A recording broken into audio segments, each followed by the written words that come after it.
Celá zemplínská teplica smúti. S Paulínkou sa dnes prišli rozlúčiť príbuzní, priatelia, ale aj spolužiaci z obchodnej akadémie. Po Paulíne ostala trojročná dcéra Patrícia. Postarajú sa o ňu starí rodičia. Na pohreb prišiel z Prahy aj otec dieťaťa. Veľmi dobrá žena. Veľmi dobrá. Rodičia zosnulej Pavlíny tvrdia, že lekári v Trebišovskej nemocnici neurobili všetko pre jej záchranu. Keď ju sem v piatok prvýkrát doniesla záchranka, na centrálnom príjme jej vraj neurobili všetky potrebné vyšetrenia a rovnaká situácia sa mala opakovať aj v nedeľu.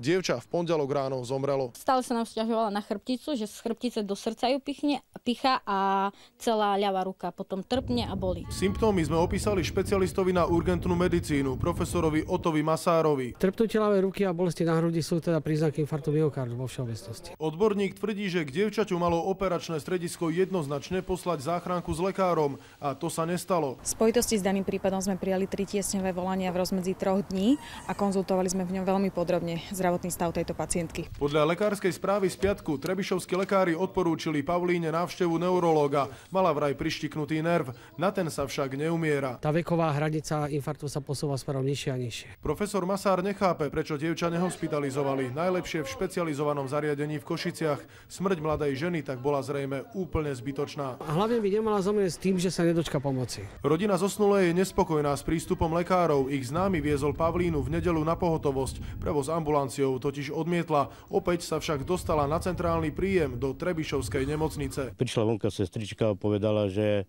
keď ju nasereme, to vôbec ju nevyšetri a pošle ju domov. Pavlínu naozaj nakoniec poslali domov. Na ďalší deň v bolestiach umrela. Podľa našich informácií to nebude v Trebišove prvý podobný prípad. Viac informácií prinesieme zajtra.